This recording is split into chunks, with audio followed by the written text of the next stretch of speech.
Welcome back to the Southbound Show, everybody. I'm your host, as always, the Big G, Grayson Kepling. We got a very special guest for you, as always.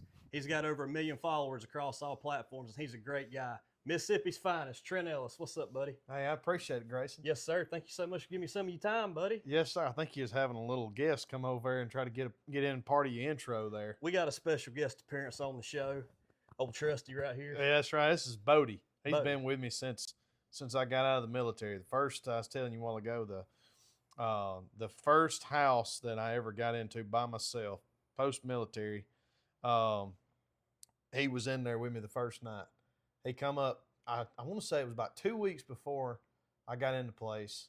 Me and my mom were in the living room at my parents' house. It was late one night, and we were talking about something. And about 11 o'clock at night, I hear a scratching on the door, and I go over there and I open it up. I didn't know what it was.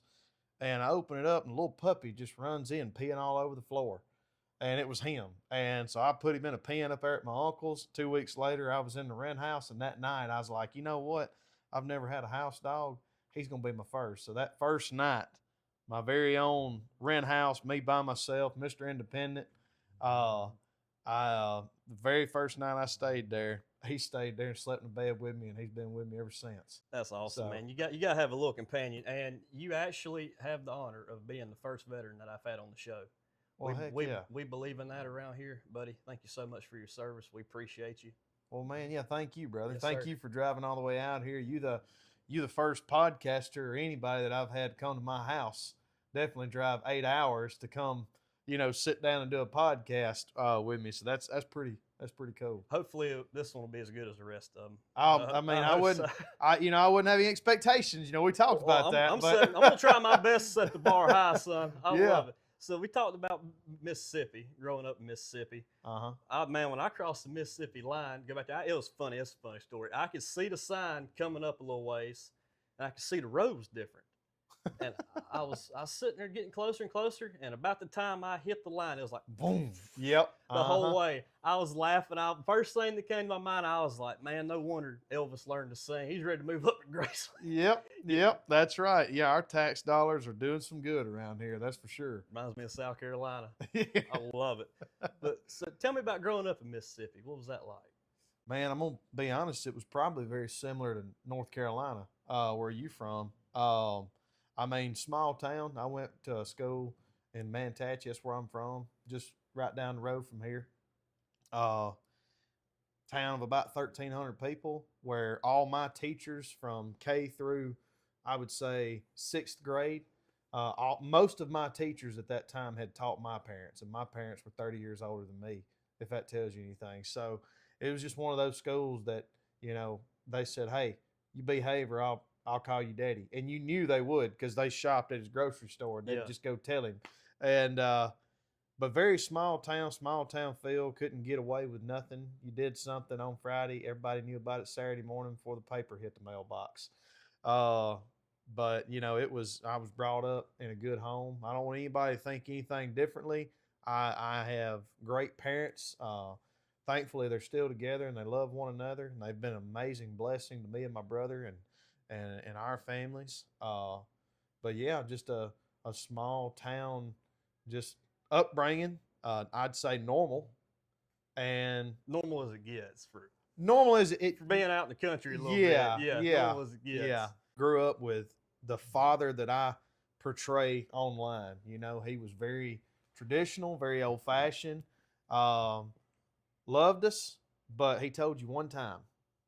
And there wasn't a whole lot of patience when it come to that. He was, and I got a brother, and that's the only sibling I got. So he was interested in making us men. He was interested in that, and that was his good, godly men. So he was very what you would consider old-fashioned, traditional, whatever the case.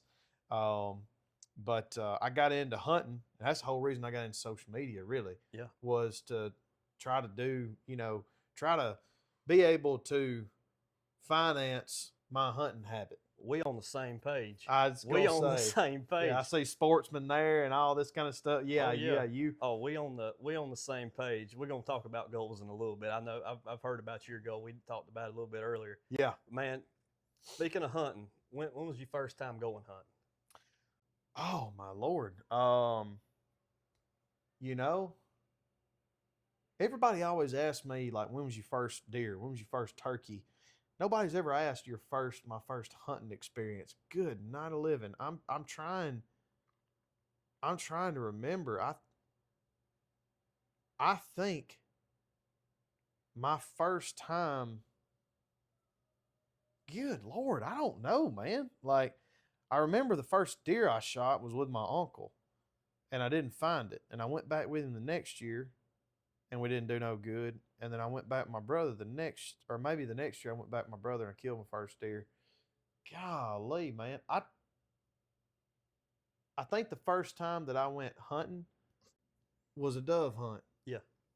It was a dove hunt. And I was 6 or 7 years old.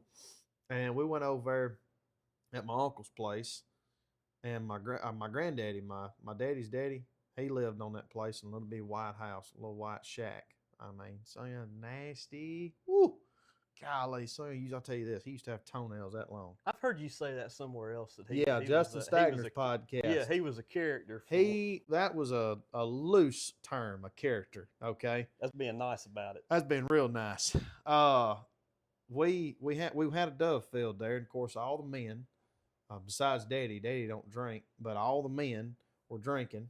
About half of them about drunk. We had a good dove hunt, and I remember the first dove that I shot was on a limb. We had kind of concluded the morning hunt, and we were going down to the pond to, I guess, mill around and clean doves, and I saw a dove on a limb right there at the pond, and all the guys were cleaning doves, and it was like, "Hey Trent, shoot that dove right there."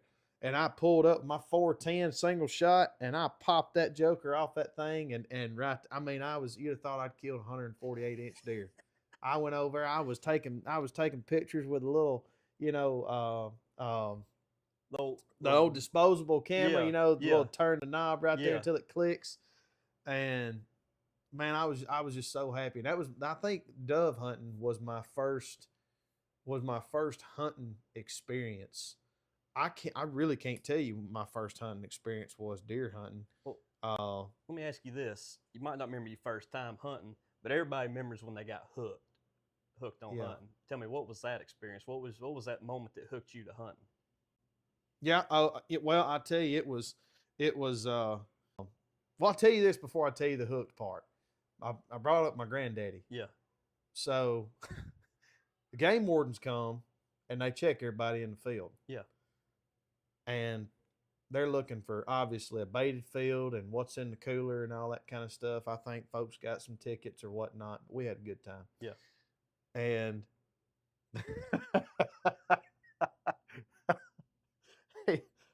one of the game wardens is now a preacher. He surrendered to the ministry. I want to say about 8 or 10 years into his game warden career. Sounds like he went from the devil to the gates almost.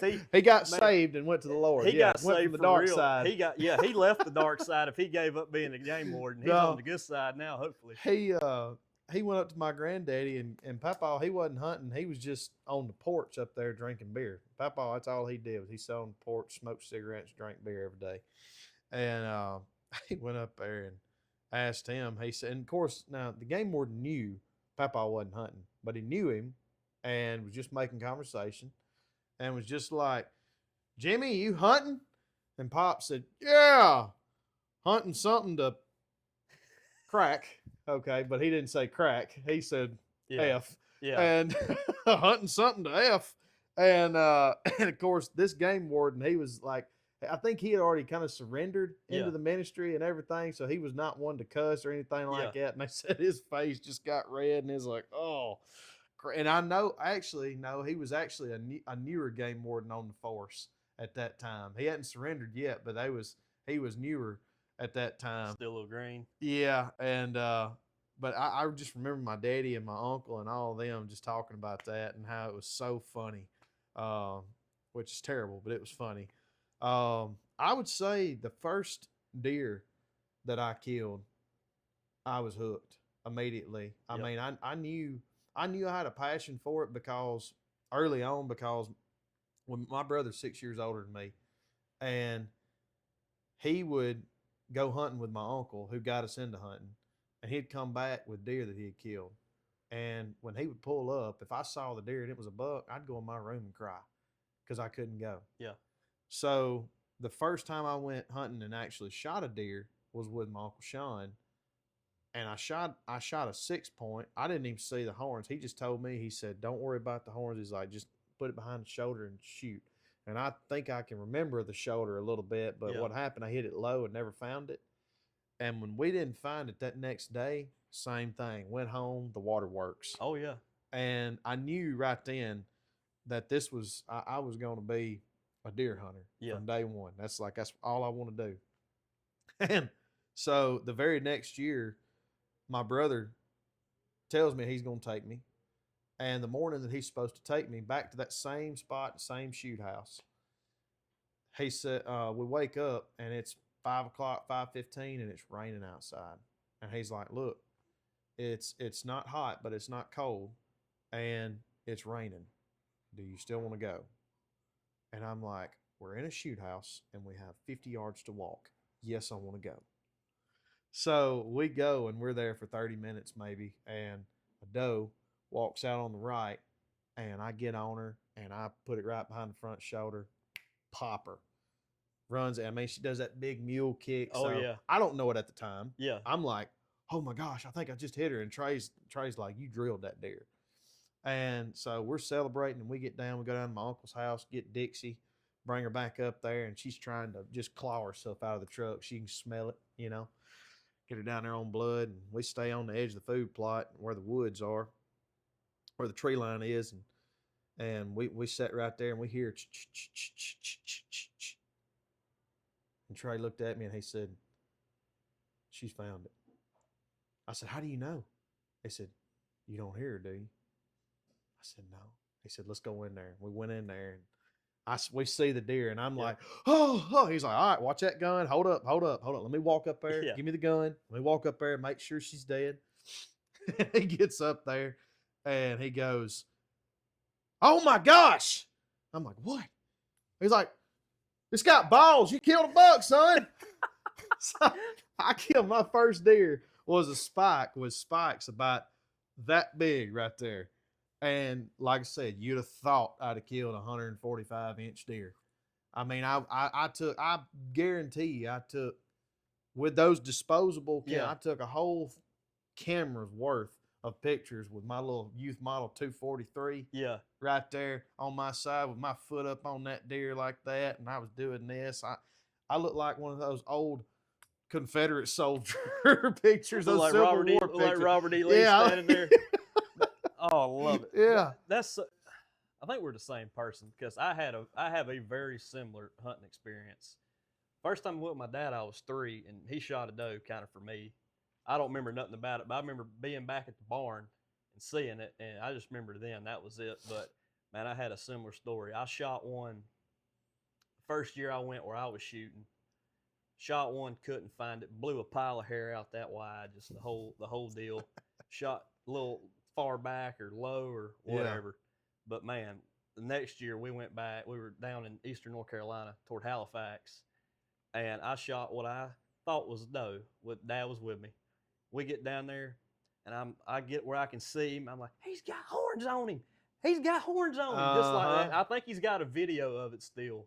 Yeah. But I was like, I think he's got horns on him, just that same feeling. Yeah, yep. I know exactly what you're talking about. It's I won't ever forget it. It was the first feeling of like ultimate pride that I had going to school the next week or so, because I remember that was when, so this would have been, I was 9, so this would have been 2004, and that was when we used to take the film to Walmart and get the pictures from Walmart, get them developed, and you'd take, out of however many, you'd take what you wanted to and put them in a Ziploc sandwich bag. Yep. And I mean, it's like your mama would give you that with your lunch or whatever, because she knew, that's, you gotta get those pictures so you can show your buddies. Oh yeah. Yeah. And I'll never forget that same year. I thought, man, I have just, I've smoked one. I have done something. Yep.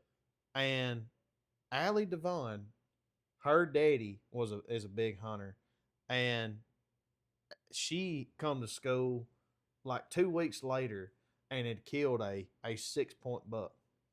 And then another girl, Regan McPherson, did the same thing. She killed an 8 point. And I'm like, here I am, killed a little bitty spike, and these dadgum women have outdone me. They've killed rack bucks. Made me feel about that time. You just wasn't poked out quite No, as far I was after like, that, was it? well, I got to hunt more. I got to do better than these dadgum girls over here. I love it. I love it. Yeah, that was a humbling experience. That's all that was right there. That was brought you back down brought you back down a little bit. So we mentioned your military service and you're a proud veteran. We've talked a little bit about it. So tell me, what was that like, and what was that decision to go into the military? Well, I wanted to play football somewhere. I thought I was good enough. I was one of those guys. And I didn't get any letters or anything like that for anywhere local. And I thought, if I don't get a letter or something of interest from ICC right here, I clearly ain't good enough to go anywhere else and play. So that's the only way that I wanted to go to college, was to play ball. And delusional, I'm 5'11", 100 at the time, 195 pounds, and on a good day I could run a 4.88. All right. On a good day. On a good day with the wind in my back. All right. Tailwind. Yeah. So, but I could hit hard, and I love to hit people. I just had that redhead anger, that I could take out on the field. That ginger. And that ginger anger, baby. That's right. That ginger temper. And so when I found out that my dream of playing in the NFL was not going to happen, I didn't want to go to college. I knew that. And I also knew that my parents weren't going to pay for it, just for me to go over there and get an insurance or a business degree and drink. You know what I mean? Mm-hmm. So I was like, well, I don't care nothing about school. And Manatee at the time, I think about a year or two before I graduated, adopted the block schedule, which allowed you to graduate early if you had your credits. Yeah. Kind of like college. Like first semester type deal. Exactly. That's how it was in my school. So I talked to my counselor and I said, Mr. Criddle, do I have enough, or maybe he was the principal at the time. I think he was. I said, do I have enough credits? I heard something about if I got enough credits, I ain't got to come back. He's like, well, yeah, it looks like you do have enough, but you don't want to walk? I was like, no, sir, I'm joining the Marines. So I just knew I wanted to be Billy Bad A, and I wanted to be a big, tough Marine.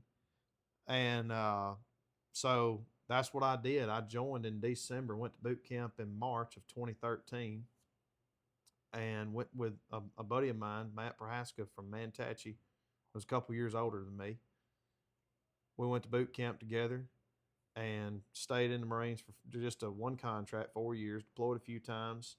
Met my wife out there. She was working as a barista at a coffee shop. I had a buddy in the Navy that was a mutual friend, and his wife and her lived together. So when I went over to help them move his girlfriend out, Bree was there. So I picked up a guitar and was like, I'm going to woo this blonde-headed woman. And I sang Beer with Jesus by Thomas Rhett.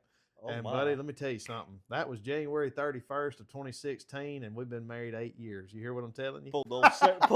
You serenaded her, baby. I love it. You dang right. Pulled the Ric Flair almost with a little bit of music. Now she's fat as a killing hog, pregnant, son, and I love it. Let me tell you something. With our second child, I love it. I tell her that. Look, she had 2 miscarriages before this, and people get on to me for saying that. And I'm like, man, let me tell you something. The fatter she gets, the more I like it. Because that's the closer I'm getting that baby girl into this world. But we're good, man. We've been married 8 years, and we've got a 3-year-old little boy, and like I said, my little girl is gonna be here in October. That's awesome, buddy. Congratulations. So, thank you. Sir, I don't have kids obviously yet, but I've heard the daughter experience it brings a different level of joy into your life, and might soften you up a little bit. You never know. I'm sure that's what the good Lord is doing. I can be one of those people that you really like, or you really want to see take a bullet. Is that the ginger? Know what I mean? I think that's more so the Ellis. The Ellis. Yeah. Family tradition, Yeah, it's a family tradition, but we're excited. I'm excited. And we had a little we had named a girl about a year ago, Rosie, and I think Bree had a miscarriage with her at about 14 weeks, 15 weeks. So it was right there after that window. When you have kids, when everybody gets nervous until about 12, 13 weeks. Once they get 12, 13 weeks, then you start feeling a lot better. Like this, you already go up a huge percentage of, it being them surviving that. Being healthy and actually living and giving birth. I don't know what to call that, but you speaking out of my language already. Yeah, my vocabulary's I'm definitely from Mississippi. I'm from North Finding Carolina. Simple words to. I'm from North Carolina, and I can tell you it don't go up much. After you see a calf being born, that's about all I can tell you. That's about all I can tell you. But yeah, so the Lord blessed us with another girl, and Sadie Joe is her name. And she'll be here. She'll be here in October, right at the beginning of deer season. Ooh, man, timing was a little bit off on that one. And she sacrifices though. Yeah, she did. I want to tell you now, you get a hot blonde like that'll lay down with you, and you don't really have a whole lot of controlling over the timing. You know what I'm telling you? I get it, brother. I get it. So yeah, brother. Yeah. So. I don't know what you want to do with that, but yeah, that's just how it is. Oh no, we there's two things going on: raw footage. There you go. There you go. But man, I might edit that part. I'd leave it. That's pretty good. I might leave it. That's pretty funny. But brother, that's awesome. Baby girl on the way, and maybe that'll get rid of the rest of the ginger anger. You'd be unless she's redheaded.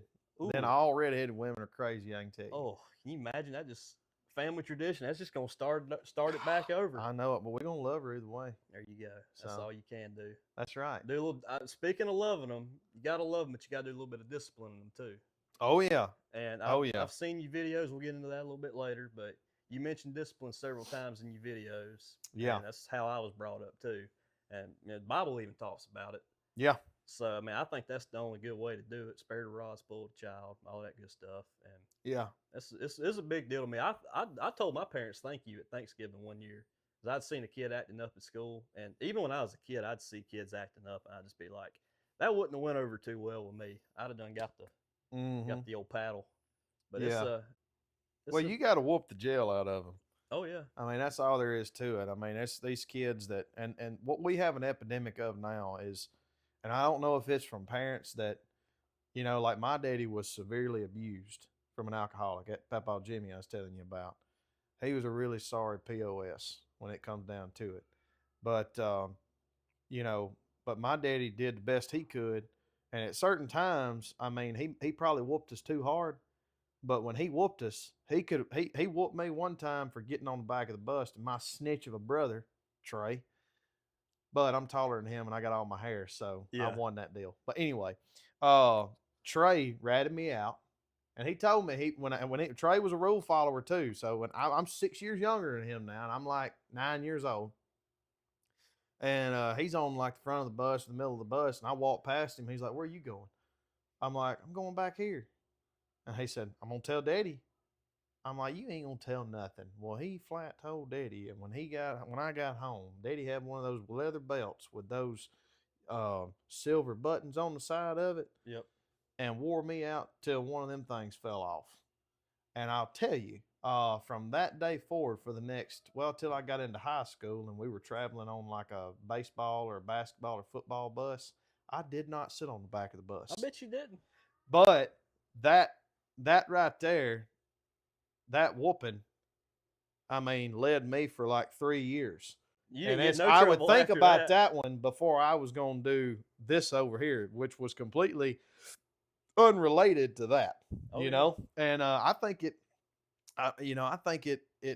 builds common sense, and character. And I mean, it is needed, but there are people, I mean, they take it too far. Don't get me, well, they take it too far or not far enough sometimes. Yeah.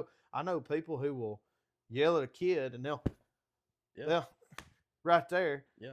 And the kid will look back at them, and then you'll hear those same parents go, "Oh, I can't do nothing with him." It's like, well, I mean, a spanking is supposed to hurt. Yeah. You know what I mean? Yeah. Like, which, I'm not trying to.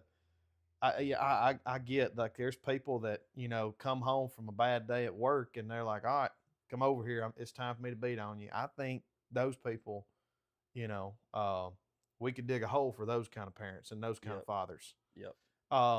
But it's just, we live in a world today to where you're a lot of times there's not that old fashioned happy medium There's people that can get taken out from church and disciplined properly. It's either they get beat or they have no discipline at all. Yeah. And in my videos, I still believe, and I was raised with friends of mine that were raised, all my buddies were the same way. Okay? Their fathers had their own hurdles to jump over, and they had their own flaws in their own life. But my friends that I hung out with, none of us, well, let me say this, all of us had a healthy fear of our Father. Oh, yeah. A healthy fear. Nobody was scared to go home, but nobody was going to disrespect Daddy. Absolutely. And nobody was going to disrespect Mama, especially within earshot of Daddy. And even when he wouldn't, you might hear about it when he gets home. That's exactly right. There's a giant difference between discipline and abuse. Yeah. There's a giant difference between it. I'll tell everybody, I ain't never get one whooping that I didn't deserve. Same. Every single time I had it coming, and same. And like I said, I've told my parents thank you because I'm not showing my butt. I can't even go to East Coast Wings in our hometown without thinking about it. Out thinking about getting drugged to the bathroom by the ear. Pop came right back down and kept eating. Yeah. But like I said, there's a big difference between it. And well, it's just there's so much craziness in our world today. Like I said, you're either on one side or of the fence or not. It's one extreme or the other. Yep. And I'm trying to bring back through those videos, bring kind of awareness to that old fashioned, if you will, style of living and raising kids. And make that cool again. I'm not trying to make whooping kids cool, but I'm trying to those old school beliefs and stuff that built this country and built people and all that kind of stuff, which every bit of it is centered around God. Yes, sir. Every bit of it is. Okay? You take God out of the equation, that's where you get in these guys that go too far. Yep. Or that listen to the world and don't do it at all. Yep. Because I can tell you, me right here, if my daddy had not done what he did, I would not be here. I know that. Yep. I probably wouldn't have made it out of the Marine Corps because I have an addictive personality, which means if I want it and I try it and I like it, I want to do it a lot, and I want to do it more than you because I'm competitive. So if we're drinking, I need to drink more than you. If we're shooting up, I need to shoot up more than you. If we're doing, whatever the case, I need to do it, and I need to do it more than you. And so if we're violent, if we're in a violent situation or atmosphere, I need to be the most violent. I need to be the loudest one. I need to be the one, the scariest one, or whatever the case. And I need to be the one that's feared the most. And I really hate that about myself. Hate. I know it's a strong word, but I am. And I hope and pray that my little boy and my daughter never, I really hope that is a recessive trait that they do not get. But I say all that to say everything happens for a reason. And if you believe in God, you know that to be true. And if God had not placed Neil Ellis in my life as my father, I would not be like my brother, to where my brother has never smoked a cigarette, never drank a beer, or I don't know if he's drank or not, but I know he's never done any kind of anything. And I'll just tell you, I've done a lot just out of that rebellious spirit, Yeah. And if I hadn't had my daddy to make me act right, I would have been like so many other men in our line, in my family, that I'd be down there at Parchman, Mississippi. I could hold a family reunion with with the prisons around here and the Yeah. jails around here. So I mean, it's all centered around God. When my daddy got saved when he was 15 years old, he he changed. He didn't drink. He didn't. I'm not saying that drinking is sinful and it's wrong. The Bible clearly states that you can drink, not get drunk, and be Yep. okay. You know, but he turned his life around, and he wasn't perfect, and he still ain't perfect. But because because of the love of the Lord that he has and had, and my mama the same way, and that she has and had during that time, they made Jesus the forefront of their marriage and the forefront of how they parented their children, and they simply did the best they could, Yep. which, in my opinion, was pretty dang good. It is, and not all of us are not all of us have been blessed enough to have a dad that's around. I've been very fortunate to have two parents that have lived. They've been married. Today is actually their 24th anniversary. Well, happy anniversary. If you happy late anniversary, love you both. But yeah, they today's their 24th anniversary actually, and me and my sister have been very fortunate to have two parents that have stayed together. And not a lot of Yeah. people can say that in today's day and age, but we've been very blessed to have two godly parents that have. Yeah, it's huge. And I Yep. mean, and here's the thing is just because you come from a split family or an abusive, parent, whatever the case, um, my daddy, I'm not, but my daddy is a living, breathing example of someone that can be raised in pure hell and turn around and give everything to God and come out and be a functioning, good citizen, okay, and contribution to society, and then can have a successful marriage and raise two, functioning citizens and capable. I just said it, producers of society. Whatever I just said. My brain's fried. All right, it's going 90 to nothing all the time. Y'all forgive me. Coming up with all the But video ideas. yeah, Yeah. but yeah, I mean so and he didn't have that, and a lot of people look at that and they say, well, they blame they're just victims, and no matter what it is in their life that they don't have this, that they're doing content, and it's like, well, it's the platform's fault that I suck, it's the platform's fault, or it's the left's or the right, fault that they're shadow banning my content, and it's like, no, you just suck at content. Just do more and work harder and get better, Yep. But um, but anybody can break that cycle. Yep. Anybody can break that cycle, whatever it is in your family. And I'm here to tell you, it all starts with Jesus. I'm not a preacher, but that's the truth. It is. And you mentioned America, it's one nation under God for a reason. That's right. It says that. And I was going to touch on this at the end, but we brought it up. We're going to take care of it now. What does your faith mean to you? It's everything. It's everything that without it, I'm nothing. Without it, I have nothing. I mean, we have the most important thing to me. I told you before this, what I wanted in life was a daddy.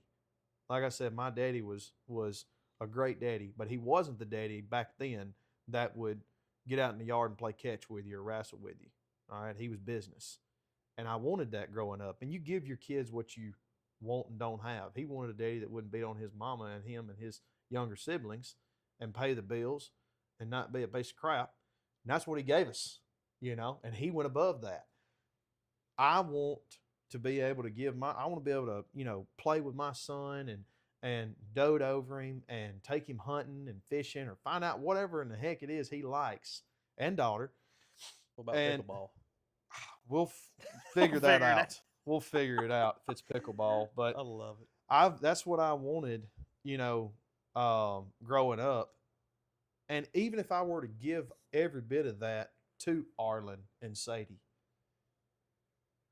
if they don't come to know Jesus, we have an eternity to live separately together, or to live separately, I'll say. All right? Because I was saved when I was 12. I asked Jesus into my heart when I was 12 years old. And Romans 10:9. Okay, if you're not familiar. Um, and I secured that then, and it's been rocky in places ever since. But I am 100% a believer and a child of God, and that is my first and main goal is to get them there. Yep. Is to make sure that they become children of God, because the thought of spending an eternity separate from them is unbearable. Yes, sir. So, with you asked me what my faith means to me, and anybody that knows me knows that I am far from a preacher, and I am far from perfect. But without, I'm not going to say faith, without Jesus, all right, because people have faith in a lot of different things. I know Yeah. you're talking about it, about God, but without having faith in Jesus and accepting Him, nothing means nothing. Yes, sir. And there's a great emptiness. I mean, that would just, I would be chasing for the rest of my life. You know, Yes, sir. all of my social media and everything could go away tomorrow, and we'll be fine. We'll be okay. Yep. Not financially. Yeah, we need y'all. We like the money, y'all think. We need y'all. We keep paying these bills, we but gotta keep funding them hunting trips, baby. That's right. Y'all gotta keep watching. Well, I'm just trying to pay the power bill. That's it. But no, that's, I mean, knowing that me and my wife are both, you know, saved and we both love the Lord. Man, I'm gonna tell you, I'm a rich fella. Rich fella, and I have that all to contribute to my faith. That's awesome, buddy. And you also have a happiness in you, it seems like to me. And that comes out in your videos, and you bring a lot of joy to people. So we're going to get into that. So, Okay. So tell me, how did you start making content, and what was that process like? I did my first video right there at that table in those two chairs.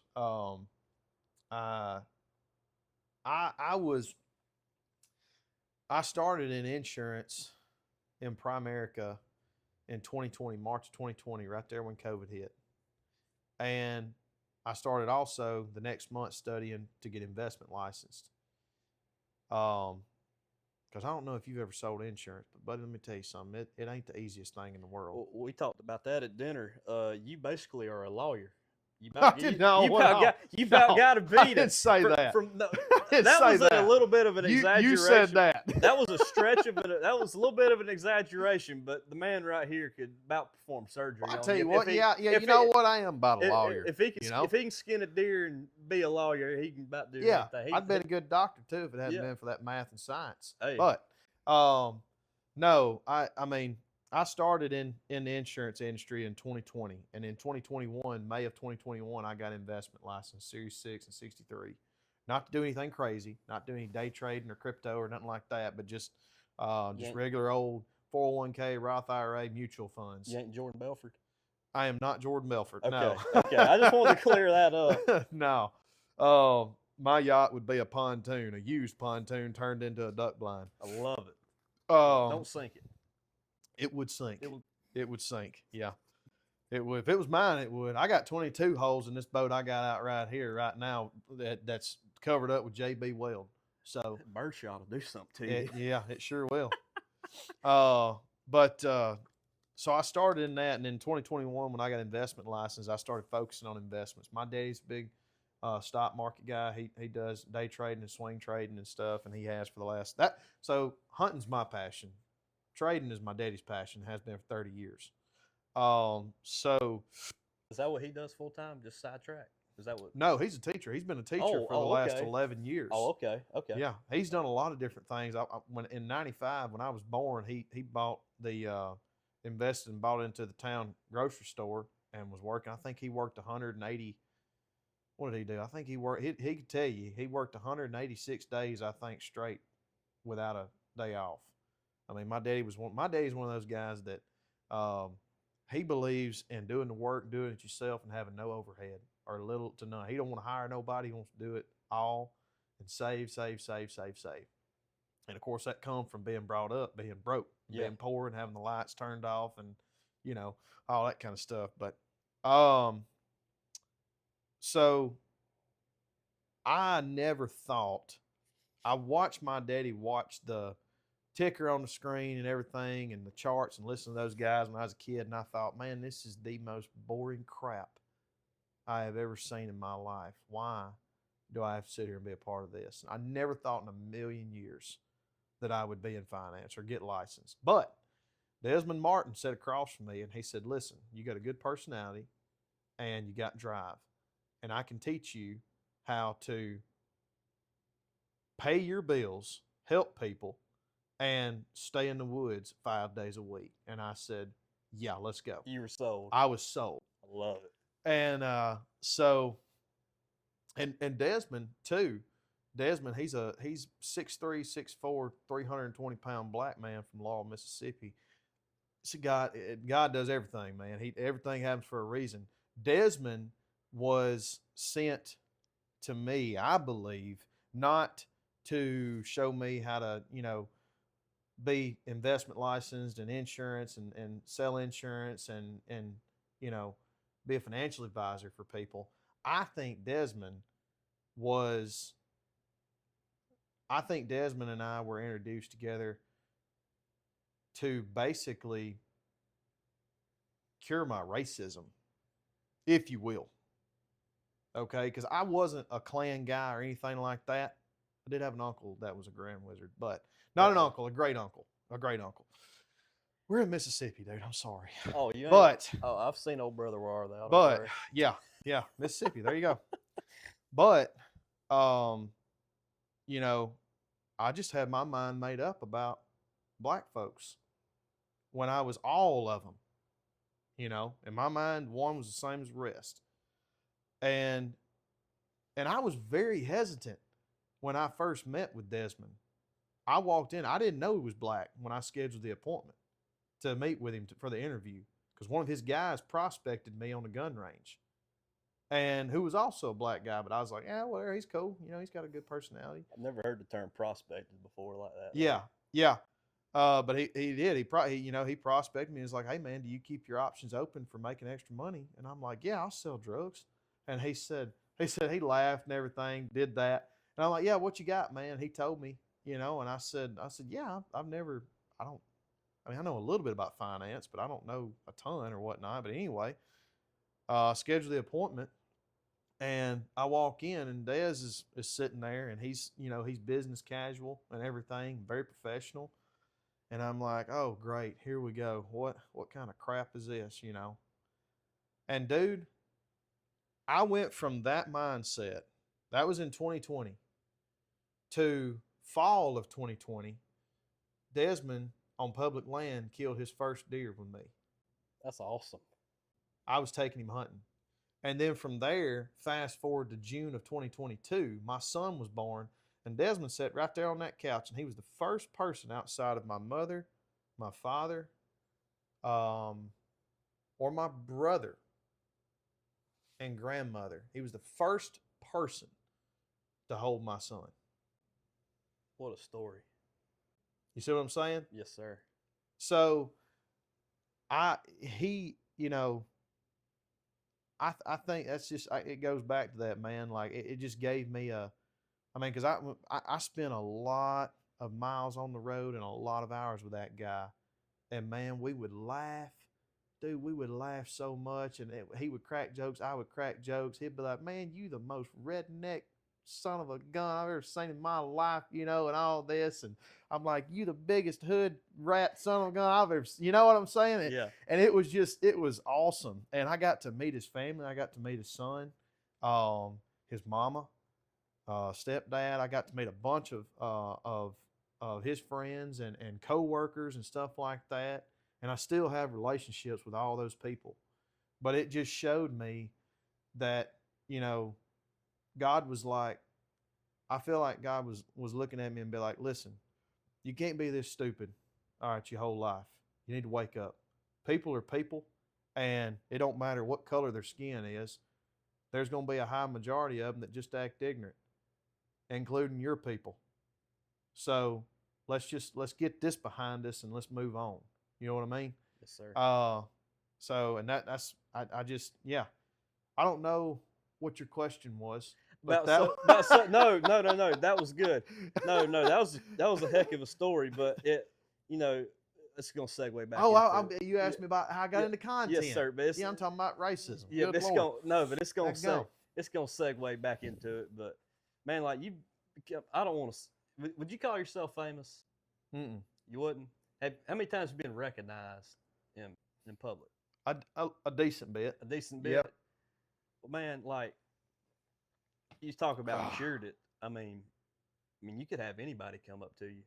It don't matter what color they are, and say they love your stuff.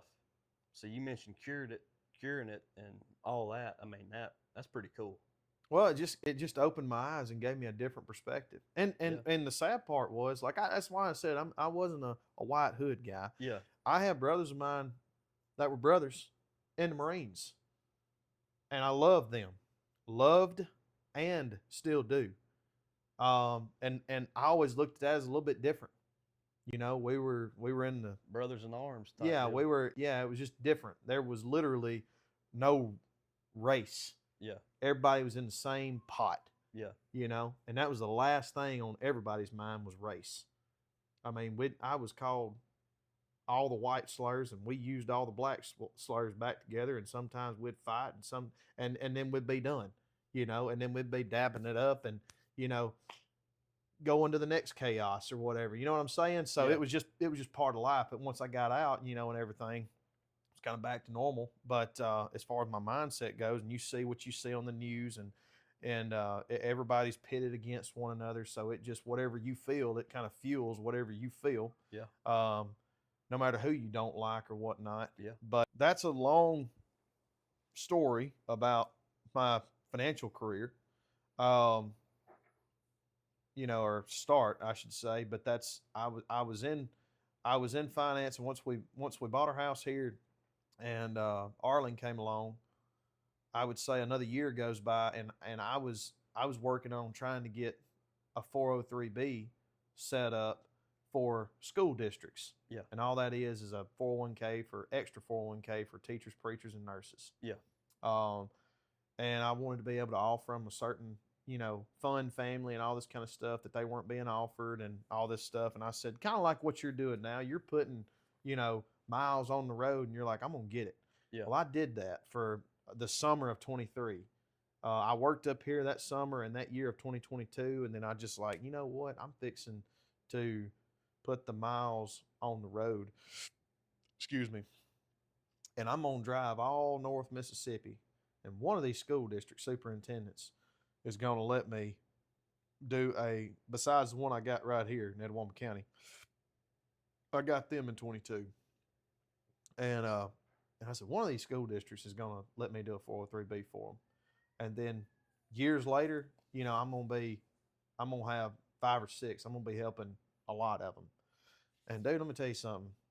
I put that old Dodge on the road and that Subaru on the road, and I come right back to this house with the same book of clients that I left with. All right, none. All right, I had all the superintendents that I was able to talk to were just like, you could just tell in their mind, you're just another guy trying to sell something. We got bigger fish to fry.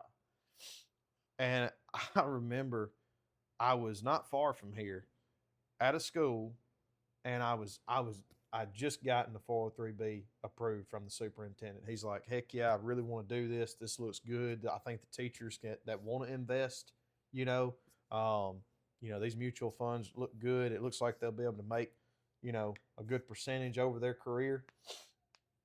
And he calls me when I'm coming back home. I've already called my wife. I'm like, I've got another district finally. And he calls me and he's like, hey, we don't have a third-party administrator, so we can't do this. And I'm like, but you can come by and go to each school and, sit in the break room, and whatever teachers want to come by can come by and talk to you. And let me tell you something. If you're not an approved vendor on their list, they ain't coming by. Yeah. You know what I'm saying? Yep. So that's what I did. I did that at 2 schools. I didn't even go to the third one. I was so just ticked at the situation, And I come back. I was sitting there, and in that time frame, I had seen Justin Nunley on a podcast talk about him making money off TikTok and Facebook and all this. And I was familiar with his videos, and I was like, well, man, I think I'm fairly funny. And I'm like, if he can do that, I might be able to do, a percentage, 5-10% of what he does, or 1%, little nibble, And if that helps me fund my hunting and do this too, finance, like, so be it. That'd be great. Let's try it. So I did my first 2 videos right there I did my first video right there. I think it was August 23rd or 24th of 2023. And I told my wife, I said, I'm going to do this every day for 7 days. And if I don't hate it, I'm just going to keep going. And it'll be 2 years at the end of this month. I don't think you hated it too much. I loved it. And speaking of, you didn't get a little nibble. You've got over 1 million followers across all your platforms now. Yeah. That's a lot, buddy. That's no small feat. Well, I mean, hey, I appreciate everybody that's followed me and watches my stuff. But man, I'm honestly, like, the followers are great. I love that. I love seeing that number go up, but I got 6 shorts and 1 to 2 YouTube videos a week that I got to put out. That's what I'm focused on. Yep. That's it. And like we talked earlier, I think whatever your goal is, if you make the work your goal, you'll get there. And don't quit. Yeah, that's the biggest thing. Just don't quit. You were already talking about with the podcast. Most podcasts do 10 episodes and they quit. Yeah. And then the ones that get up to 20, that's a smaller percentage, but most of them quit. Yeah. Me and Caleb ain't done a dang podcast, and we had like 14 or 15. So we're a statistic. We ain't done a podcast in a year. So we're part of that statistic, But yeah, just don't quit. I feel like you get to a point too where you can't quit because you're so far along already. It wouldn't do you justice, wouldn't do you fans justice, wouldn't do nobody justice. Like if you stop today, like we was talking about fun in the hunts earlier, you wouldn't have the funds coming in no more. But you also, it just feels like to me, it's like you get to a point, it's like, all right, I'm already this far. We can't stop now. Let's take this sucker to the moon. Yeah. And you on your way. Well, what I like about it is that it's all up to me. I can't blame nobody else for a bad video or a bad this or a bad that. It's all up to me. And I like that. And it's a challenge. It is. It's a challenge. And my goals adjust, every quarter, I would say. And I really do. I love it. I mean, I have not thought, I give this contribution or whatever you call it to my credit. See, I can't think of, I'm telling you, my brain right now, I'm just, my vocabulary is terrible. I contribute this like mental toughness, if you will, all right, to my daddy and the upbringing. And my mama wasn't no easy either. I mean, she wasn't no slouch. No, she'd jerk you up in a heartbeat in the middle of the mall out of a clothes rack and whoop you with a wooden spoon. So now she's the sweetest woman in the world, and everybody knows that. But still, Mom, if you're watching, you still got the meanest backhand that I've ever had. I got knocked off the bar stool one time for back talking or doing homework. Another one I deserved because I back talked her. I was fixing to say, good mama. I got rolled out of the chair onto the floor. Yeah. Good mama. Didn't do homework with her since. I didn't back talk her much after that. That's right. You didn't back talk her either. But yeah, man, it feels like to me you get to a certain and you mentioned toughness. You got to be mentally tough. Yeah. So I attribute that, I credit that to my raising, the military and Primerica, honestly, because like insurance sales, I don't care what anybody says. You do that, that's like a statistic too. Yeah. Most people can't do that for, 2 or 3 months. Yeah. And I heard you attribute it to being a realtor almost. Is that a good? Very similar. Is that a good? Very similar. Realtors will drive hours to go look at a property and somebody not show up. Yeah. They'll look at the property and then they can't get the financing. Yeah. They'll look at a property and they'll agree, and then something will happen, and somebody will die in the family, and they're like, well, we just had a family emergency. We can't do this. And they have spent all of their time and energy driving and looking and viewing and all this kind of stuff, and they're trying to get that commission. They're like, Dad, go, So it's very, very similar to real estate and being a realtor. I would say, Yeah. But all that kind of stuff kind of geared me to be okay with making fun of myself online and looking at it and saying, I only have one way to go, up. All right, because right now nobody knows who I am. Bottom. Nobody watches me. Nobody's gonna, so. And if I get on there and people say that's cringy, that's stupid, you suck, that's okay. Yeah. You know what I'm saying? They're not gonna drive to my house and punch me in the face. Yes, sir. All right. If you do, I'm definitely fighting back. I'm just telling you. Or shooting back. You said that. Well, I didn't mean it. I definitely wouldn't. Wink, wink. I definitely wouldn't do wink, something wink. like that. Just so YouTube knows.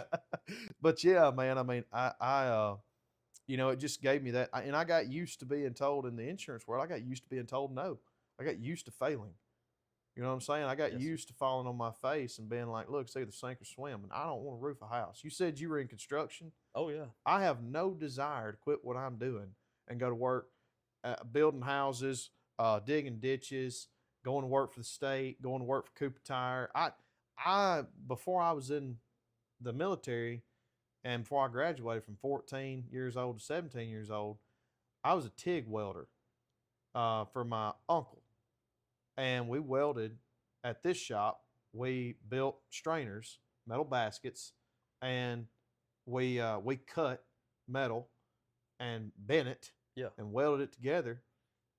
And it was hot, and I cut myself all the time, and I burnt myself all the time.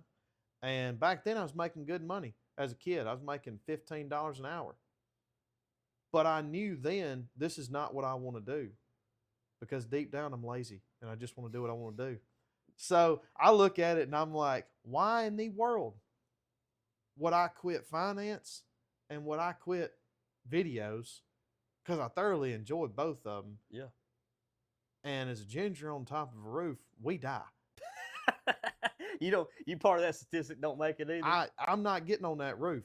I'm going to call somebody to get on that roof, but I ain't doing that. So I'm going to keep throwing these jokes and slinging these mutual funds and being thankful and content. I love it. And you mentioned being persistent and all that. I blame mine on just pure stubbornness. If it boils down to anything, persistent, discipline, all that, I got stubborn in the back too. Yeah. And it seems like you do too a little bit. Yeah. There ain't no stopping. It's when you take away everything else, I still got that little stubborn bone back there that won't stop. Yeah. It's well, you'll go far. Oh yeah. You know? I'm not ginger if you can't tell, but I keep going, keep rolling. That's good, man. You'll go far, brother. And that's all. And hey, man, I mentioned 1 million followers. There's a lot of people that won't get to that level.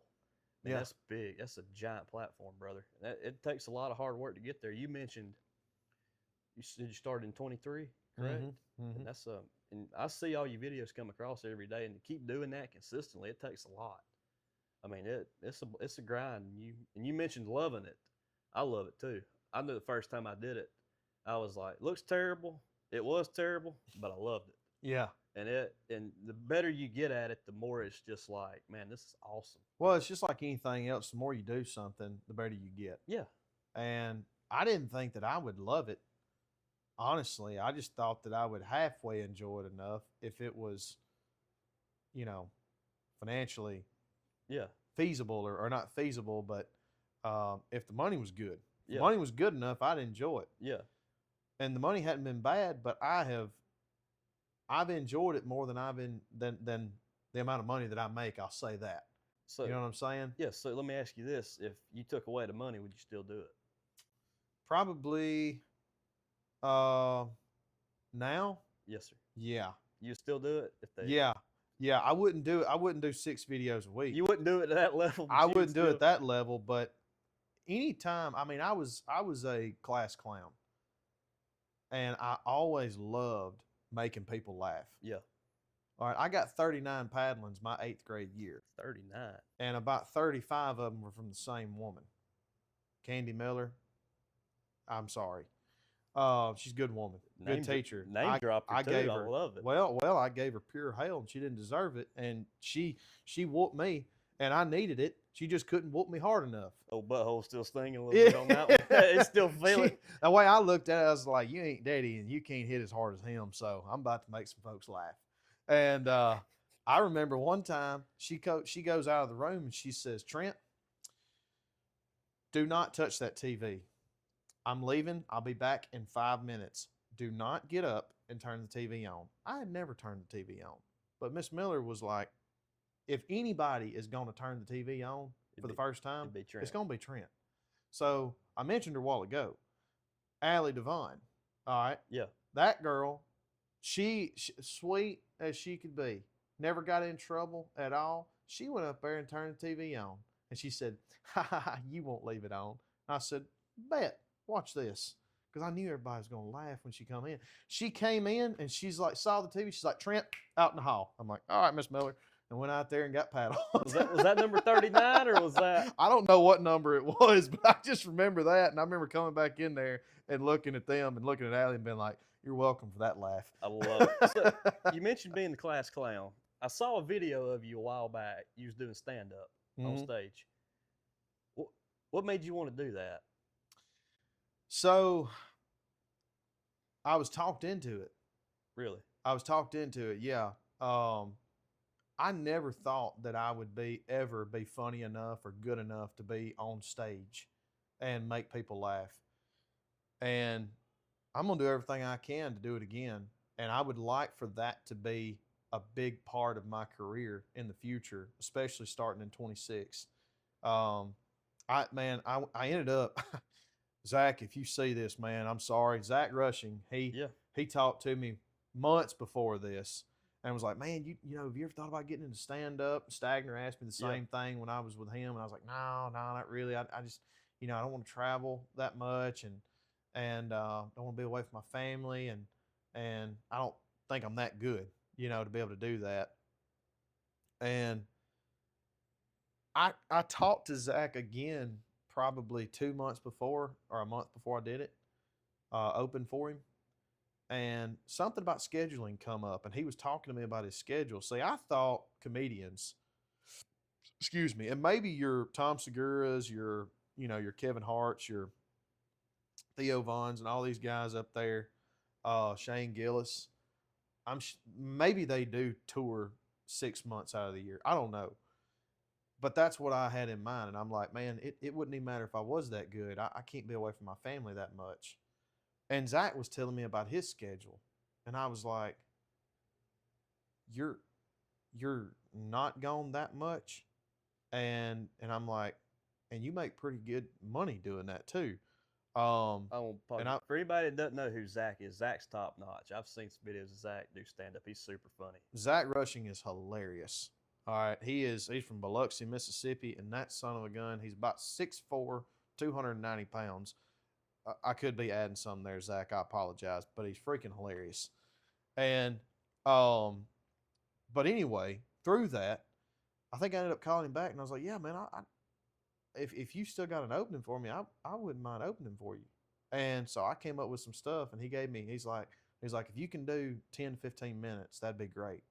And so we went down there to Hattiesburg, to Brewski's, and I got up there and I did 33 minutes.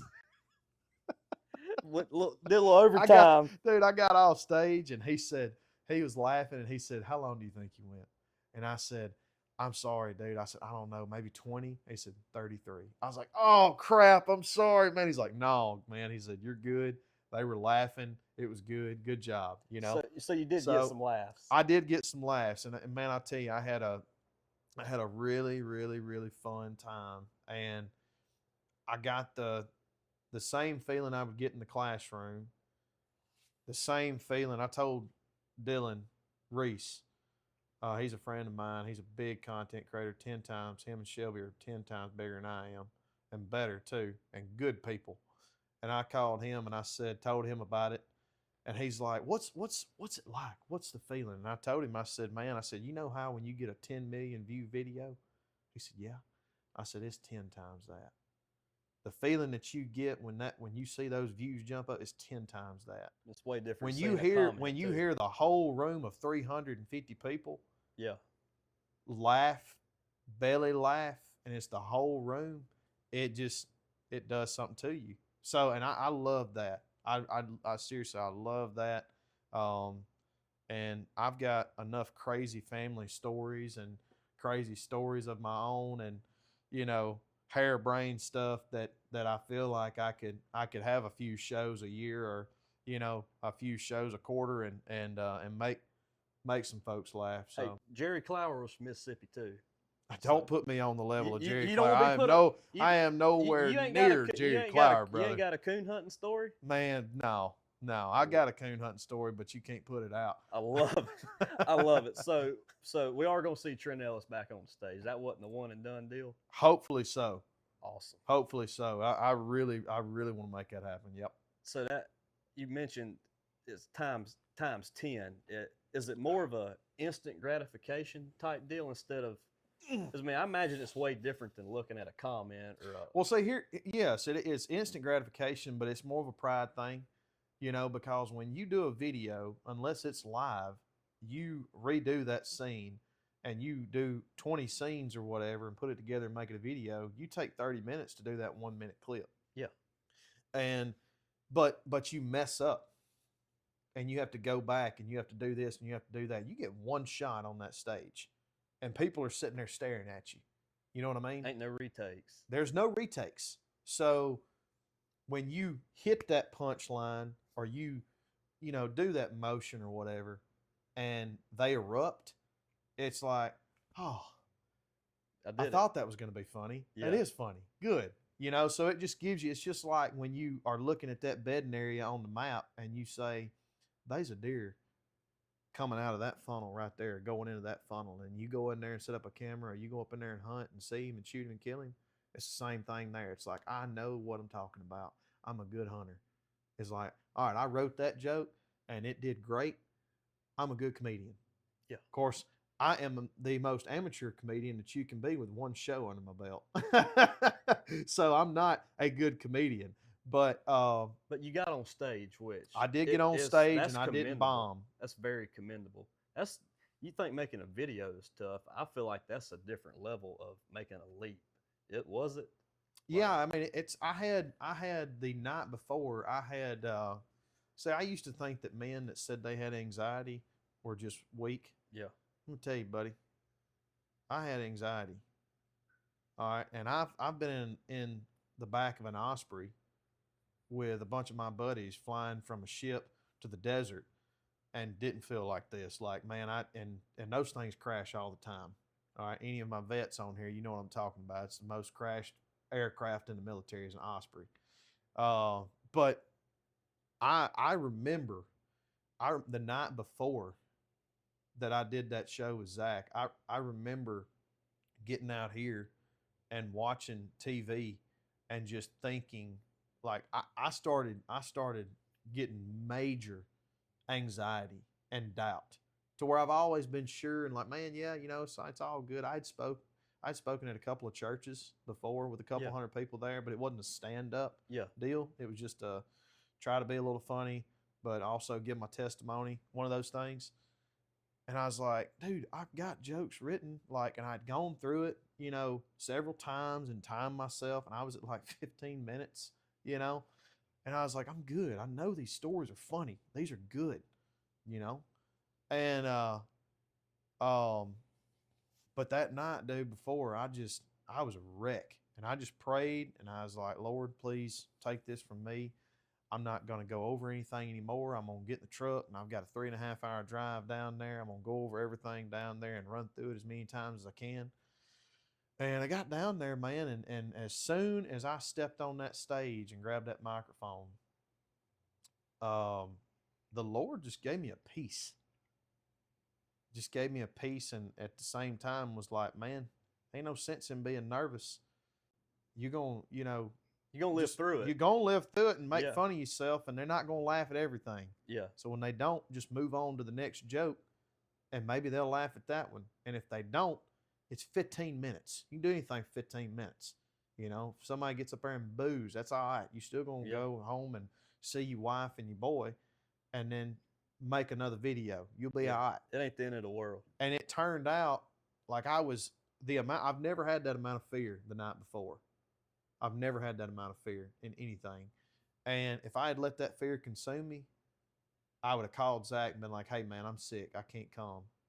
You know, I'd have made up a lie or something. And I'd have never known how much, like, fun I had. And the feeling, because I got 19 minutes of the video of, you know, the last 19 minutes of it. And I made a short or two out of it, I think, and put it up there. And I got a good reaction from a lot of people on social media, you know. And I had guys, other comics, reach out to me and say, "Hey, man, you did a great job," and all this kind of stuff. And but yeah, man, yeah, I'm thankful awesome for that. So we mentioned comedy. We mentioned doing comedy. Most of your stuff's very clean. Yeah, I've never heard you cuss in a video or on a podcast or nothing. Yeah. And you're still really, really funny. And I think that deserves a lot of commending, I guess is the best way to say it. Me and you both, North Carolina, Mississippi. Vocabulary is just not there. I'm screwed up on that one too. You deserve to be commended for that, in my opinion, because for a lot of reasons. But one of the big ones for me is, man, that's tough to do. Because it's so easy to throw in a SHIT and make it funny. But it makes it funnier. Yeah, and boy, it makes it funnier. Oh, and it's fun to say too. Yes, it is. But there's very few clean comedians that I can think of off the top of my head that can do it clean and do it good and make it funny. Henry Cho's about the only one I can think of. Nate Bargatze. Man, Seinfeld. Seinfeld's pretty clean. Seinfeld's pretty clean. He'll be, if he's not already, the first billionaire comedian. Yeah, but that's a big reason for that too, because everybody can listen to him. Yeah, but I hope you give yourself a lot of credit, because I'm giving you a lot of credit, and I hope you give yourself a lot of credit. That's tough to do and tough to do good, so I wouldn't doubt yourself. Well, I appreciate that, man. The way I look at it is, as long as I use my platform to glorify God, I can be proud of that. Yep. I can lay my head down at night and I can be proud of it. My kids can be proud of it. My family can be proud of it. And my daddy told me, son, I don't care what you say about me, what you do. As long as you keep it clean, do whatever you want to do. Yep. Which insinuates, don't keep it clean, and I'm going to be on that head. Yeah. My daddy's 60 years old, and if he still does that little nose twitch that he does, it's coming. It makes me uncomfortable. So I'm not going to get on here and throw any words out there, because Neil Ellis is going to be knocking on the door. So, hey, step outside real quick. I got to holler at you. So I'm not, So I'm still held accountable. But I love it. But I also, him and Mama did a good job to let us know that, the one that we should really fear is the good Lord. Have that healthy fear of Him too. Yes, sir. Because, and here's another thing that a lot of people don't think about when it comes to Christianity. When you're a child of God, God chastises His own. Yep. And it's so funny, because I have just about never been able to get away with anything in my life. Been called about every time. Just about every time, man. And when I'm living in sin, I am miserable. I'm mad and I'm miserable. And that's because I'm His. So whether or not Neil's going to come over here and whoop me, which I don't think he could now, I still wouldn't want to chance it. And that would still be painful to whoever won. As my dad would say, there's still a chance that old mule kick. Yeah. Yeah. But regardless, I know that the good Lord is not going to let me go out here and blaspheme His name just so I can make an extra $1 or $2 or do whatever for forever. Yeah. And there's a quote, Henry Cho said it, and he said Jerry Seinfeld told him, He said, "You play clean, you play clean anywhere. Don't matter where it's at. You can play clean anywhere." It's like I said, I'm giving. It's tough to do, man. Well, from a monetary standpoint, Jerry Seinfeld, he's Jewish, and I don't believe he's Christian. I don't believe he is. I mean, he may be. He's Jewish, I believe. But I know, but we're not saying that all Jews Oh, can't be Christian. yeah. But I'm saying I don't think he. I don't know what he does. I think he. You know what? The heck with speculating. We ain't got to speculate. We ain't 2025. We ain't doing no speculating. Look here. We'll go. Hey Siri, what's Jerry Seinfeld's religious beliefs? We getting it from the top right here. I'm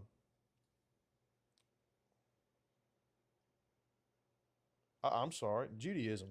Yeah. Yeah. Yeah. So, but with that being said, yeah, his faith is Judaism. So, but I don't believe he looks at cussing as like something he shouldn't do from a faith-based belief. I think I could be wrong. So you can have fun with this clip, boy. Oh yeah, here we go. You talking about a viral clip between this and the raw dog, and when we yeah. I think he looks at it more from a financial standpoint as to where everybody can buy tickets to his show. Yeah. Which is one of the reasons he'll be more than likely the first billionaire stand-up comedian, because not just because of Seinfeld, but I mean, there you go. You look at Seinfeld. Yeah. I mean, F-bombs you hear in Seinfeld. I mean, SHITs you hear in Seinfeld. Yeah. You know what I'm saying? Yeah, like if there is cuss words, it's very, very subtle and very small ones. Yeah. A few times I'm not a big fan of that show. I just haven't watched it enough to be a fan. Oh, I love it. But my daddy, that's the only time I ever remember watching my daddy belly laugh. Was just Seinfeld? Seinfeld. I love the clips of George Costanza. Yeah, that was his character. He's hilarious. But and Kramer. Oh yeah. But the few times I've watched it, I was like, man, this is pretty funny.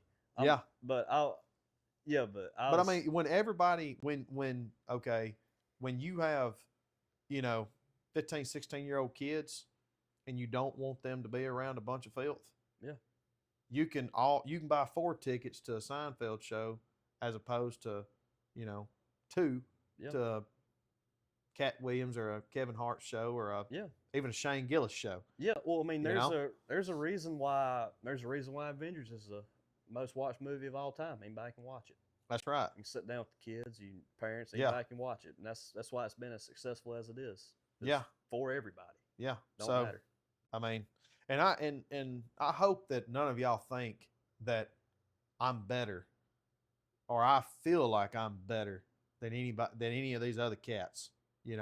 I just have personal convictions and do's and don'ts that I want to abide by. Well, you've also like I said, like my favorite comedian is Shane Gillis. Yeah. That son, he just like the rest of them. He'll say anything, but he's hilarious, and I love him. Yeah. Him and Nate Bargatze, which are totally Nate Bargatze's family. Shane is, bro. Like football locker room guy. But I've also never heard you put anybody down for it, which I think me putting somebody down for cussing is literally the pot calling the kettle black. I mean, I got into it with a boy on the phone the other day about this rock in the windshield and everything. And he started off cussing at me, which is no excuse. I did want to say it like I don't answer the phone and just start cussing. And I cussed him right back. And I said some hard ones, buddy. And I was at the point to where I didn't know how big a boy he was, but I wanted to find out. You know what I mean? You was about to pull a Roy D. Mercer and I was Roy D. Mercer pretty bad. You know what I'm saying? Just not joking. And as soon as I got off the phone with him, I was like, boy, you failed that test big time. Instead of showing him the good Lord and showing with strength, you just went full-fledged devil on him, And yeah, no, I can't, man, no, I can't get on to anybody, or talk down to anybody, because anything that these guys have said in front of a crowd on TV, or anything that these guys have said on TV, I've said in front of a crowd, just not on the phone. I love it. So, yeah. Man, like I said, I never heard you put anybody down for it, and that you mentioned you didn't want nobody thinking that about you. That's why I just wanted to bring it up, because I've never heard you say it. Yeah. So that I just want to throw that out there. I ain't never heard you say nothing. So anybody watching, Trent don't put nobody down. We are unprejudiced around here, baby. Yeah. Well, I just I think it's very important to be honest and transparent. I don't believe in airing all your junk out. Yeah. But I think it's important to just be honest with people. Yeah. And be transparent. Doesn't mean that just because you say this off camera, or you say this sometimes, or act this way sometimes, doesn't mean that I'm gonna get on camera and show you all my worst parts. Yeah. But yeah, man. I mean, I think it's good to be transparent, especially if you're a Christian, to let people know that ain't none of us perfect and ain't none of us figured it. That's all we're doing here. Yeah. Everybody from birth to dying is just on this earth, just trying to figure it out. Going through the motions. Joe Rogan, as successful as he is, he's just trying to figure it out, man. Wakes up every day trying to figure it out. Yep. And he's got it figured better than we do, but yeah. he's still figured, Yeah. So there's still problems on that mountain. Yeah. Yeah. And you need to know that God's grace is sufficient. Yes, sir. He knew that I was going to say those things to that boy when he died on that cross, and he said, "I'm going to die for you anyway." Yes, so it's not an excuse to sin, but it is for forgiveness. So we mentioned a lot of what you do is to fun you hunting. You got a passion for it, just like I do. I absolutely love it, hunting and fishing. What do you like best, deer hunting or turkey hunting? Hey, boy, that's the question. I think the tail fan touches the antlers just barely underneath it. I mean, I got 4 deer right here mounted. Ain't none of them over 120. May not even touch 120. And I ain't got no turkey fans in here. I love both of them, and I'll say they ain't nothing like getting in the woods and hearing that bird sound off at 85 yards up in the tree. Make your heart beat. It'll make it stop. Yeah. All right, it'll make it skip. But there's also nothing like seeing white horns come out of a pine thicket neither, and just sit up there and, do that right there. I mean, I think I like deer hunting more. I know I like deer hunting more, but it's probably because I've been doing it ever since I was 9 years old. That's how I am. And I'm a big guy. Like, I'd rather, when I went up to South Dakota and hunted with some buddies of mine, Prestige Outdoors, if y'all want to go watch them on YouTube. Corey told me, he said, yeah, man, he said, we got this big mule deer up here. It's not high fence, it's just a guy that's got permission to hunt on, a chunk of land. He said, man, we got a big mule deer up here. He's like a 180-inch mule deer. He's huge. He said, you can shoot him if he comes out. And I'm like, I don't want him. And he's like, what? I'm like, dude, I had rather shoot a 130-inch whitetail just because that's what I grew up hunting. Yeah.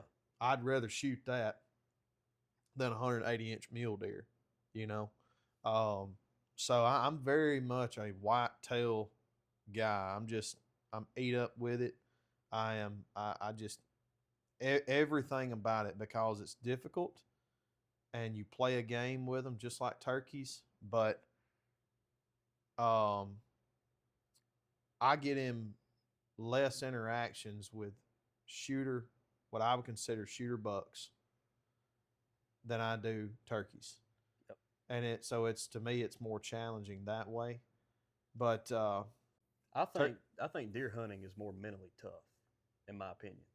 Just to sit in the stand all day and through the cold and the wet and to sit it out. I people that don't do it don't get it. Like people that love to stalk deer out in the Midwest and all that, going after them. If they've never sat in the stand for 12 hours plus a day, I don't think they get it. Well, I'm envious of the guys that can sit in a truck and glass.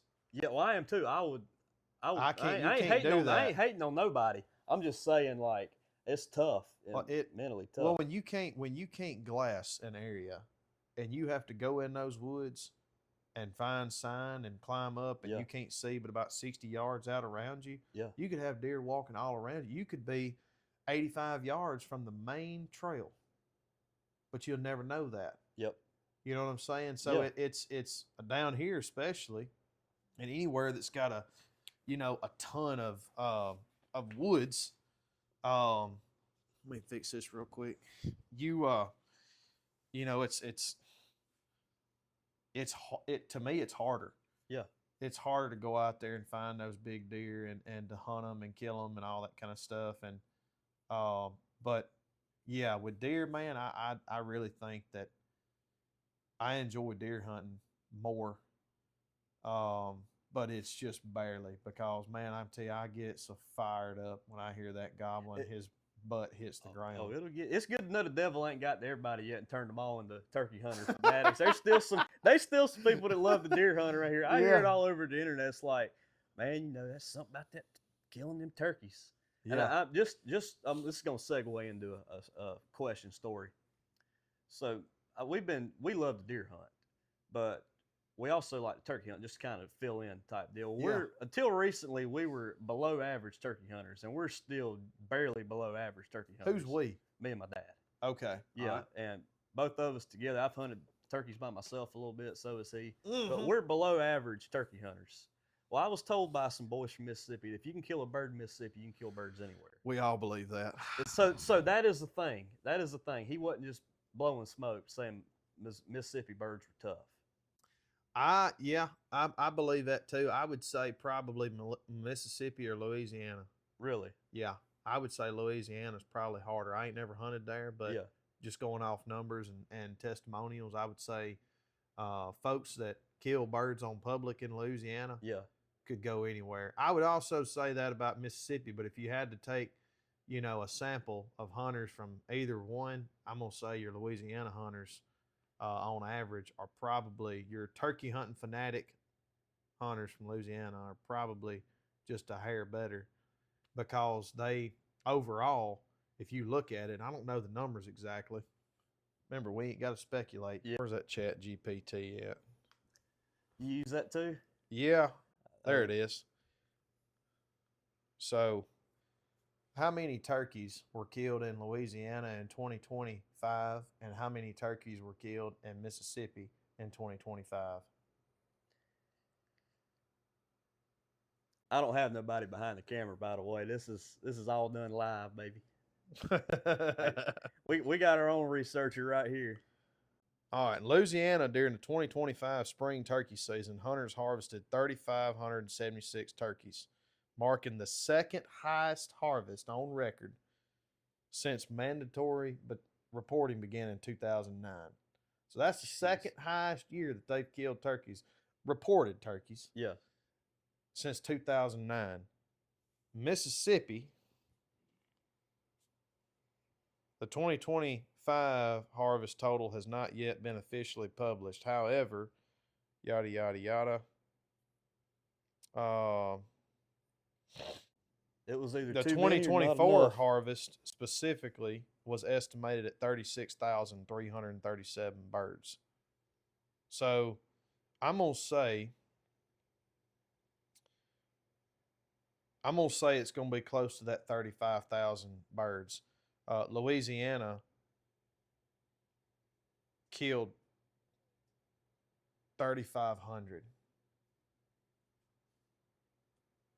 I mean, so when you can take a guy, that right there should tell you it's more than likely harder to kill him in Louisiana. Yep.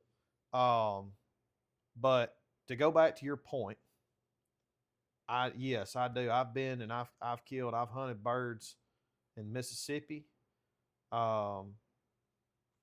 Texas, West Virginia, Ohio, Oregon, Kansas, South Dakota, Florida. And the only place I hadn't killed a bird was Ohio. I want to say that's right.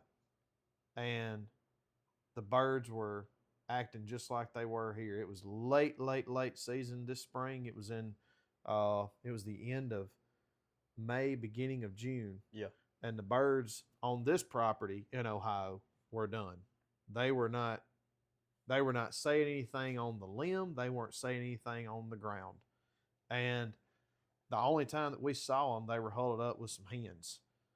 And they were just not, they weren't responding to calling. They weren't responding to nothing. Everywhere else that I've been that I've hunted, and I've killed birds, I want to say I've hunted them on public in West Virginia. I killed on private in West Virginia, but I've killed 4 or 5 birds in Oregon on public.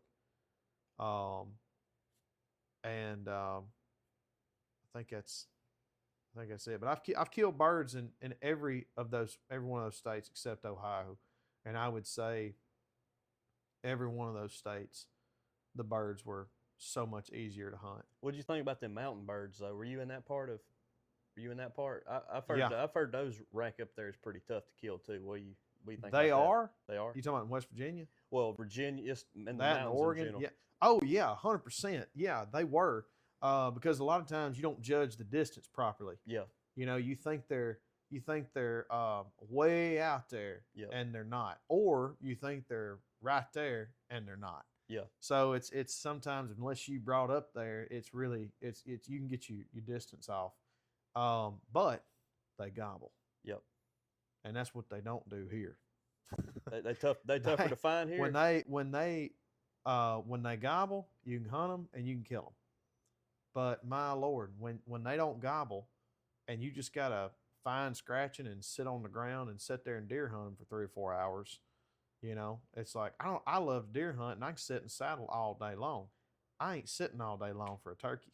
Yeah. I didn't come to deer hunt. I came to turkey hunt. I Yep. came to hear you gobble. Tell me where you are. Tell me where you're going. Let me get in front of you and call you to me and kill you. That's what I want. I love it. So I heard you mention saddle right then. That's been a controversial topic in the hunt world lately. Are you on the saddle train? Oh, heavy. Really? I've been saddle hunting way before Tethered sponsored me in 2024. I started saddle hunting, I think, in 2019. 2019 or 2020, I bought a Tethered Manus. And I killed that deer out of the saddle, hiding behind a big pine tree. I killed that middle 9-point right there out of a saddle.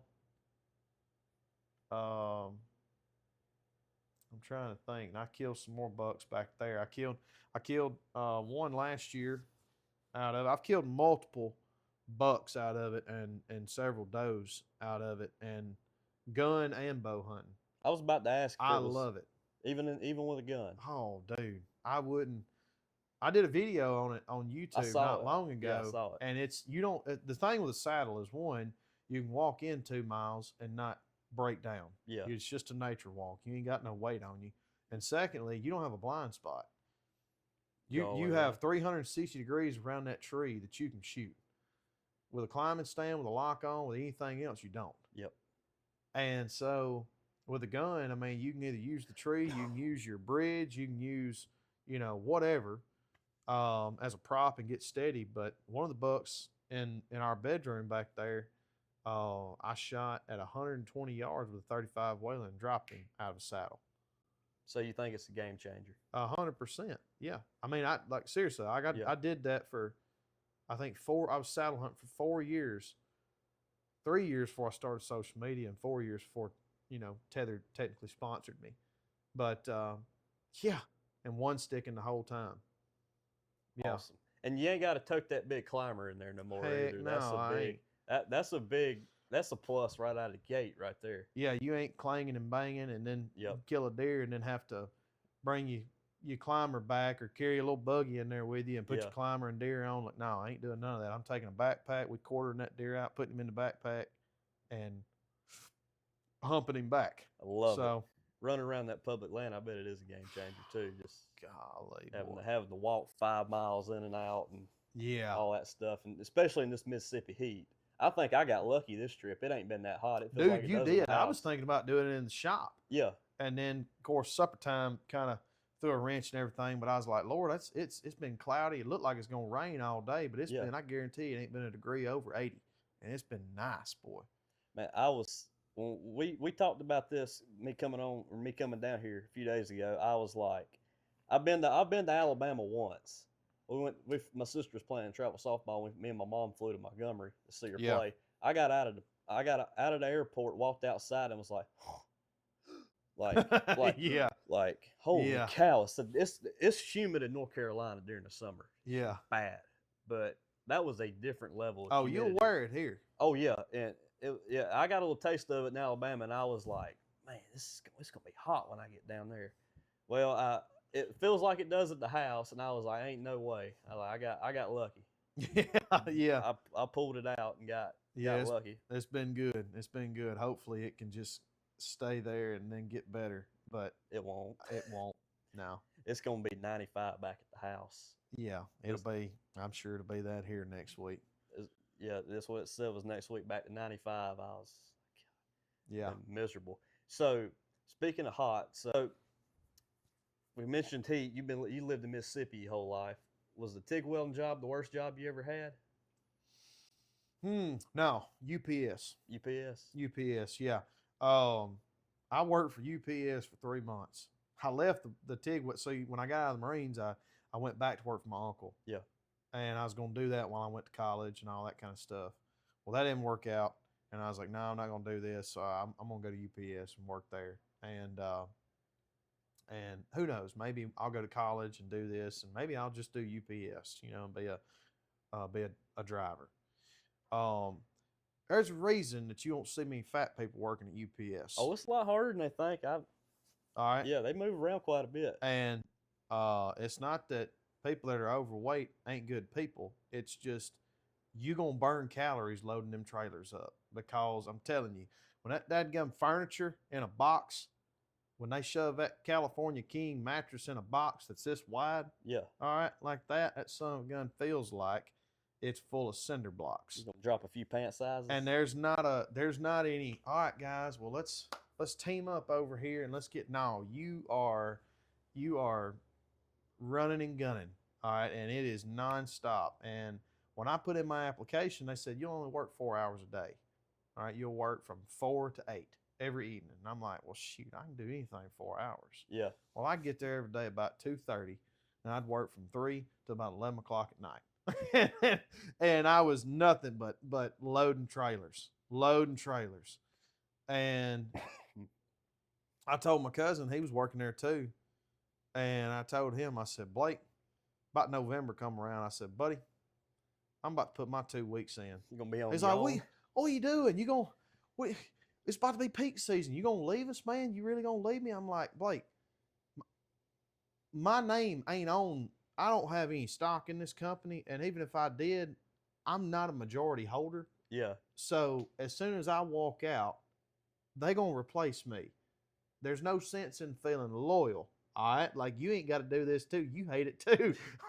And so I was like, man, I'm telling you, I'm getting out. All right. So I went up there. I worked there for 3 months and lost about 30 pounds. Went up there and told the boss, I said, man, I gotta tell you, it ain't for me. I'm giving my 2 weeks. And I gave him my 2 weeks and then, but it was funny because my cousin, he worked through peak season and he quit later on. And there was something in the air going on around UPS. It ain't nothing in the air. It's all in the arms. I can tell you. Yeah. It's you going to work, and see, the UPS works off seniority, so it's union. So everybody starts part-time, local sort, loading trailers. Everybody does. Those boxcar drivers. Yeah. They at one point in time, every single one of them was loading a 53-foot UPS truck. Every one of them. All right. So if you look at a UPS driver, a UPS boxcar driver, that's something going to work. Yeah. And I told you a while ago that I'm lazy. I don't like that. All right. You know what I'm saying? Yeah. So I just, no. It depends on the type of work.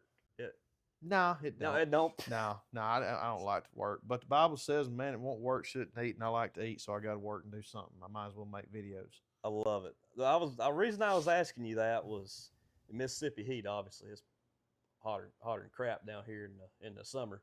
The worst job I ever had was actually on a military base in Fort Bragg, North Carolina. We was doing construction still. Mm-hmm. Oh, buddy, it was hot. Like, no, I don't want to compare it to this, and I doubt it is, but that's a different level of heat working on. It looks a lot more like it does down here toward Fayetteville, but Fayetteville's kind of toward the beach, so it's got the sand on top of it. Yeah. Man, it's hot as crap. We were putting in a grid system for these like vans that hook up the missiles and stuff to pull up on, where you run copper in like a square, and you drive copper stakes down in the ground with an electric post hole driver. But that was the hottest I ever remember it in Fayetteville, North Carolina, working. Yeah. It was hot, like it sucked there. I couldn't imagine working down here outside like that, as hot as it is. I guess you gotta be born here and be used to it. You don't ever get used to it. Really, that's why everybody around here is so mad in the summertime. You got to deal with mosquitoes in the heat. Everybody's pissed off. Everybody's like, "Don't talk to me." Southern hospitality will come back in November. There you go. November to April. I'm sure if you throw a few of them Mississippi ticks in there, it probably ain't oh yeah. Oh, you can tell the gender on them things. They're that bad, really? Let me tell you, the worst one is the Lone Star tick. It's got the dot on the back. Is that the Texas tick? Is that something different? I don't know if it's a tick, but it's called maybe so. Is that the one where you can't eat red meat? Yep, that's the Texas tick. That's what. That's it. Yep. That's it. That makes sense. Lone Star tick. Yeah. Whatever. But yeah. I've picked a few of them off of me and started praying. Yeah. Oh, because I've been like, oh Lord, please, if I can't eat steak, that big old steak that we ate tonight. Oh yeah. If I couldn't do that, the only thing that would save me from putting a bullet in my brain is my family. All right, I gotta eat meat. Yeah, I couldn't. Like one of my I think vegetarians need to be medicated. They need something. And vegans need to be hospitalized. But anyway, they need something. I don't think I could live without red meat. Like you said about the family, be about the only thing keeping me. You can't be happy. You think the heat's bad down here? Imagine trying to live without red meat too. Dude, you take cows and deer away, and we're all done. All right. I couldn't do it. We talked about going carnivore earlier, and that might have been too much, but it was. Yeah. It's still it was something. So, what's next for Trent Ellis? 6 videos and 2 long a week. I got to make a long video tomorrow, and I got to make more videos. That's it. What about stand up? Dude, I really want to reach out to some clubs. Like one, I saw James Gregory at Birmingham. I'd love to reach out to that one and just see. I'd like to reach out to some places kind of close. Mm-hmm. In the spring. Do what? I saw a thing that called James Gregory, the Dusty Roads of Comedy. I ain't never been able to get it out of my head. The Dusty Roads. I may have seen that one. The Dusty Roads of Comedy. I've never been able to get it out of my head. I bet that's, if it was one of those red or blue VHS tapes, I bet that was one of them. On YouTube? That's they may have been on. They may have been on there. But he did a lot of stand up there. But I'd like to reach out to some comedy clubs like that and see if I could, sell some tickets and do it maybe in April or May. That way I could start, at the first of the year and promote it and try to sell it. And yeah, I would love to make stand up a 8-month, 9-month out of the year deal, twice a month. I'd love that. So you mentioned long form, 2 long forms a week. YouTube's completely different than short form. Long form videos are. Mm-hmm. Do you have a goal in mind with that? Just the work.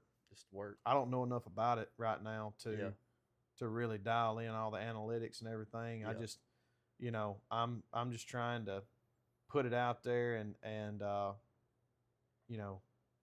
just grow. I don't really have any expectations. I'd love to, like a lot of these cats do, whether it's long form or shorts. I'd love to wake up and have 100,000 more followers one day and just keep and have, in a month or 2 have, another million, just like old Nunley did, and a lot of them. Yeah. And have that kind of explosion. But man, I can't start thinking about that because in the grand scheme of things, that ain't gonna happen unless I do the work anyway. Yeah. So I'm just focused on the work, man. That's it. Yeah. I always say not all of us can have that Hawk 2 moment. A lot of us got to put in the time to get there, and that is the God's honest truth in my opinion. That's always been my go-to with that, buddy. Man, this has been awesome. I appreciate you inviting me to Mississippi. I've had an absolute blast. I've only been here for a few hours, but I've had an absolute blast. I'd love to have you back on the show again one day, brother. I'd be fine doing that, man. I've had fun too, and I'm excited to see you grow. You gotta ain't anybody to get the pickup truck and drive 8 hours to interview somebody like me. You're gonna go far. Well, I appreciate it. So that's I'm excited for you, brother. I appreciate you. And hey, we gotta go hunting sometime. That's right, on your place. On my place? Hey, I'll just mess with you. Hey, I'll just, hey, you come up to Kentucky or Ohio, that's right. We'll put you on a big one. Let's do it. I'd love man. to have you. Make a video or something, have some fun. You got that I'll right. I'll film you. I'll be your cameraman. There you go. I love it. Hey, thank you so much, buddy. This was a pleasure. Thank you. Y'all so much as always. I appreciate all of you. Live from Mississippi, over and out.